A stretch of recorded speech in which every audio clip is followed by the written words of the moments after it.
चाचा 1.5 साल हो गए सरपंच बने, गांव में कुछ विकास नहीं दिखत है।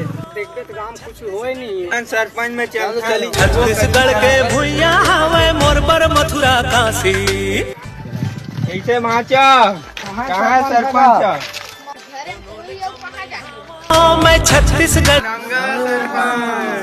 बैठो बैठो बैठो बैठो। चल बैठ। तो कैसे आया है बाबू हो, का समस्या है? सरपंच नाली बना थे नवास आए 1.5 साल में का करे थे? तो बाबू हो अभी सरकारी फंडा पैसों नहीं आए, आही तो धीरे धीरे सबके काम ला करबो जी। मैं रोज के परेशानी है, मोबाइल में पटका था और रामचरण के आवाज सही से ट्रैक्टर ले नाली के है आही न मोर बराई फोन चाहिए आने चाहिए।